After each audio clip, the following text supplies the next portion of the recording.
आपसे एक क्वेश्चन पूछूं, इनमें से किसको बदलना बहुत ज्यादा आसान है? जो आपकी जिंदगी में हो चुका है वो, या उसका ओपिनियन? और आंसर बहुत ज्यादा ऑब्वियस है। जो हो चुका है उसको आप चेंज नहीं कर सकते, उसको एक्सेप्ट कर लीजिए और अपनी विश को चेंज कर लीजिए। इसको इंग्लिश में बोला जाता है द आर्ट ऑफ एक्विजेंस, जिसका मतलब ये होता है कि जो भी आपकी जिंदगी में हो रहा है आप उसको एक्सेप्ट कर लो। फॉर एग्जाम्पल, आपकी ट्रेन छूट गई, सो इंस्टेड ऑफ सेइंग कि यार मेरी ट्रेन छूट गई, नहीं छूटती तो बहुत अच्छा होता, अब मैं लेट पहुंचूंगा, आप अगर, और जितना भी ये स्टूपिड लगे बोलने में, अगर आप ये बोलते हो कि बहुत अच्छा हुआ मेरी ट्रेन छूट गई, सही है, तो यहाँ पे आप जिंदगी की छोटी छोटी सारी चीजों को और इसके साथ में बड़ी चीजों को भी फाइट करने की जगह एक्सेप्ट कर रहे हो। और जितने भी लोग हैं जो फिलोसफी में थोड़ा सा ट्रेन करते हैं, अपने दिमाग को ट्रेन करने की कोशिश करते हैं, वो इसको एक पॉइंट आगे लेके जाते हैं। अभी तक जो भी बुरा हुआ है आपके साथ, आप उससे नफरत नहीं कर रहे थे।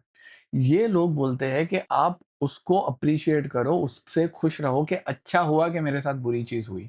और ये पर्टिकुलरली मेरी बिलीफ में है कि अगर आपकी लाइफ के डिसीजन आपके हिसाब से चल रहे हो तो आप, अच्छी बात है, आप खुश हो जाओ कि आपके हिसाब से चीजें हो रही है। लेकिन अगर चीजें आपके हिसाब से नहीं हो रही, इसका मतलब कि वो खुदा के हिसाब से हो रही है, जो और अच्छी बात है। और जब आप अपनी जिंदगी को वैसे एक्सेप्ट करते हो जैसे ये चीजें हो रही है, तो उसको ग्रीक में बोला जाता है अमोर फैटी। बोलने का मतलब कि फेट, जो किस्मत है, वो जैसी भी है उससे प्यार करना, अ लव ऑफ फेट। इसका मतलब हम सिर्फ एक्सेप्ट नहीं कर रहे क्या हुआ आज, हम बहुत ज्यादा खुश है कि हम इसको एक्सेप्ट कर लें। और जो हो चुका है उसको वैसे ही विश करना कि ये जैसे भी हुआ है बहुत अच्छा हुआ। ये बहुत स्मार्ट तरीका है डिसअपॉइंटमेंट को अवॉइड करने का, क्योंकि आपकी डिजायर, क्योंकि आपने डिजायर को इस हिसाब से सेट किया है कि आपकी डिजायर को छोड़ के तो कुछ भी नहीं हो रहा। और अगर आप इसको एक्सेप्ट कर पाए, अगर आप इसके बारे में शुक्रगुजार हो पाए, जो बहुत ज्यादा मुश्किल है, लेकिन अगर आप ये डेली हैबिट डाल लें और इसके बारे में शुक्रगुजार हो पाए, तो फिर आप हमेशा खुश रहोगे, क्योंकि जो भी हो रहा है आपके हिसाब से हो रहा है, क्योंकि आपने अपनी डिजायर, आपने अपनी विश को चेंज कर लिया, जो क्वेश्चन मैंने स्टार्टिंग में पूछा था। और एक क्वेश्चन अब मैं आपसे पूछूंगा, आपके साथ आज दिन भर में जो कुछ भी होता है, बॉस ने चिल्ला दिया, किसी से झगड़ा हो गया, क्या आप उस चीज से खुश हो सकते हो कि बहुत अच्छा हुआ, यही होना चाहिए था, क्यों हुआ नहीं पता, कैसे करेक्ट होगा नहीं पता,